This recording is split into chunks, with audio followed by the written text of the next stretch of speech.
So,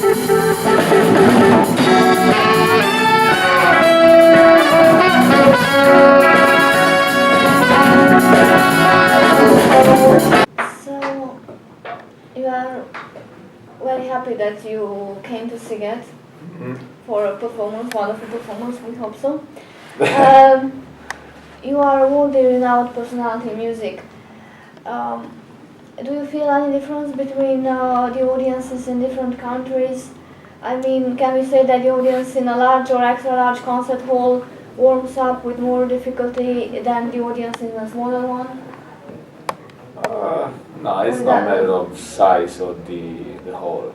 It's Europe, and it's mostly more calm and well educated. Yeah, Latin America and US is wild. It's different. I'm used to, I've been a long time in the US and Latin America, and it's just a matter of education. They have a different attitude with the music. They want to dance, and they are not too accustomed to stay cool and listen, sitting down. Here sometimes I have a hard time to wake them up. But then again, in Timișoara we did some festivals where people really enjoyed it. Last year, festival jazz in Nišvil, Serbia. Yeah, it depends on the events. Okay, I know that you played in Timișoara, Rad, Vidotenia, Philharmonic and other places. What Romanian city will be next? Where does the unstoppable Gabriel Rosati plan to go in the future? I don't know. I think Bucharest, we should go there. So it will be a surprise for you as well. I heard about Bucharest so much, and I know it's kind of wild place, so I think I would like it, and maybe they would like our music. I'm pretty sure. In Timișoara, in one of your concerts in Timișoara, I know that you chose to play on a red trombone. Would you like to? No, I didn't choose. That's the only one I have. It was the only one I have, because the question was, would you like to tell us what does it have different from a? That's an old horn. That's the only one I have. It's a very old trombone, and I got it in Miami. And actually, I fixed some things, and I like it because I painted it because the sound was very bright, was too metallic, too ringing, and since sometimes trombone should be a little darker, then I painted with spray for the thick spray, and before it was green. Now it's red. Pretty soon I gotta change it again because it gets, it gets ruined and loses the coat. So the more you paint it, and the coat is thicker, and the sound gets darker. So. Interesting. You came more than once to Romania, as I said before.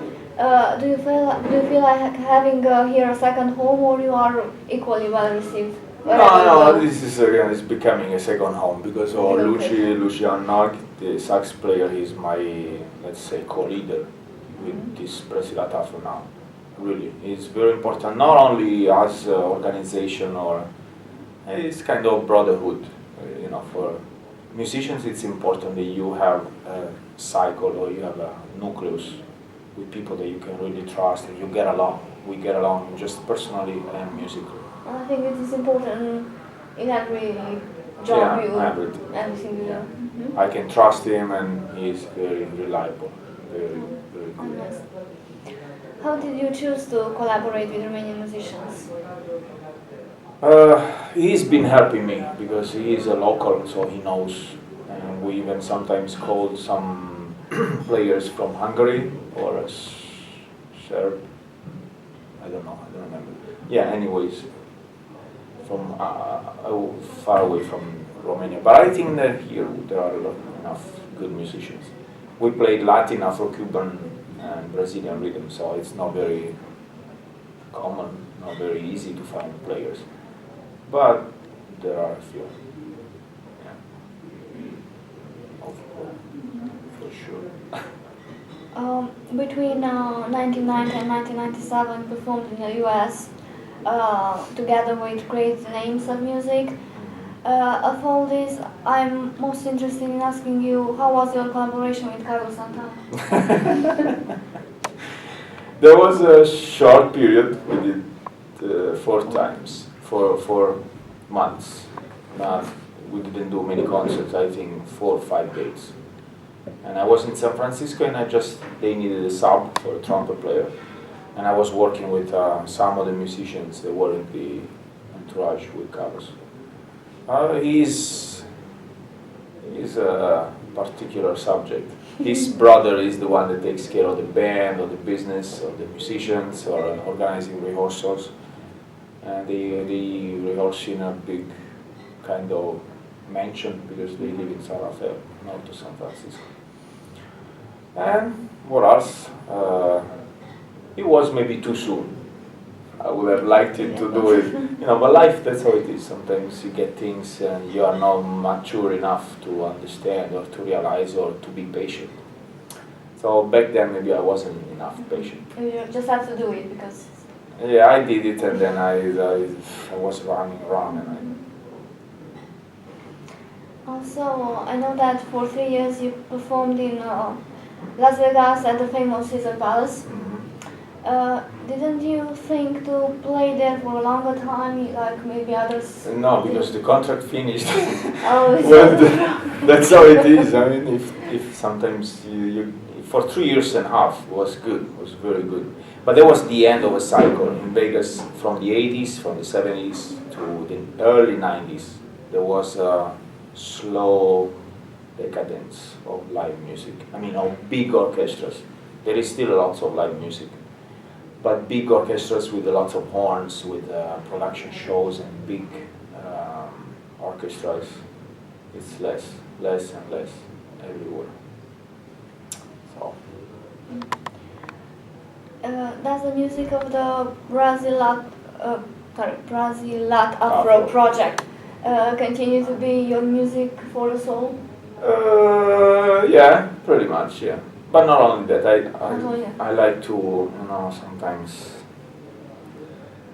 open up, because I've been into Latin music for a long time, almost all my life. It's been my main interest. And now sometimes I'm doing some other things, like film music for movies, or sometimes even cartoon music. It's cool. And even Indian music now. I'm interested to something else too. Okay. I discovered that you are, or were maybe, I don't know, employed by, for example, Dania Philharmonica, Ritz Carlton, Crystal Cruises, and so on. How does it feel? Aren't the distances too big? Isn't there too much fatigue or too much time lost on the road while traveling between different places? Yeah, I lost lots of time. But that's how it is. I mean, if you stay always in the same place, and then it depends on moments of your life. The whole period until 2-3 years ago, I wanted to travel. I didn't like to stay in Italy, and I didn't stay there. Then I got tired of staying in the US, and I'm not living in the US anymore. So it depends. It depends on how you feel and how is the environment. Because even now in the US, music and live music is becoming weird. Yeah, because if you have a big name and you are a really very, very well-known act, then you work a lot. And all the rest is almost disappearing or just working for nothing. And then I just move. I don't like it. So now maybe it's better to stay in Europe, hopefully. I know that you studied music and pedagogy in Los Angeles and in Pescara as well. I believe that your studies are very useful when you attend different workshops where you are invited. Where did you enjoy most doing this? The old studies in Italy in the beginning, the conservatories and all the high school and all the stuff were very hard, and I don't know, I didn't enjoy it much at all. Okay. Because it was a lot of was classical music, and you know it was good. It was a good training. But then until 17, when I got the degree, the diploma, and I finished all the conservatory, I escaped, and I started doing jazz and all the stuff that I was interested in. Then in the US, in LA, I studied the Grove University, and that was what I wanted to do. So I studied improvisation, big band, business of music, and these things that were much better. But it didn't last much, 6 months, because I was there with a very little budget. Little money. Yeah. Also, what's interesting is that the music school here in Sighet-online, in this town, has had and still has exceptionally gifted students, one of which is my cousin. Did you think about having a long-term collaboration with them? Would you be interested to teach future musicians who would follow in your footsteps? Yeah, we should do something maybe in Christmas time coming up. We're trying to organize maybe a week or something like that, you know, a workshop, something that we can stay, and all kids and all levels musicians. Sometimes, you know, even good musicians. Sometimes, if they didn't travel or they have never been on the road with big acts or big players, you know, they need to know they are missing some information. So, That's right. yeah. What would you, as a kind of finishing this mini interview, what would be your message for the people who are going? I have a message. My message is to try to, especially for musicians, but for everybody, I think, just trying to find your inner voice, your inner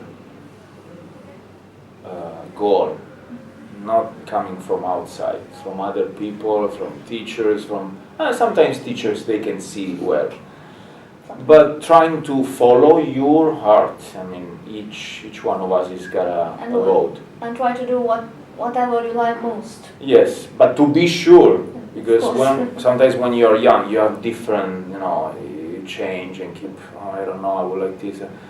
But sometimes you can see clear.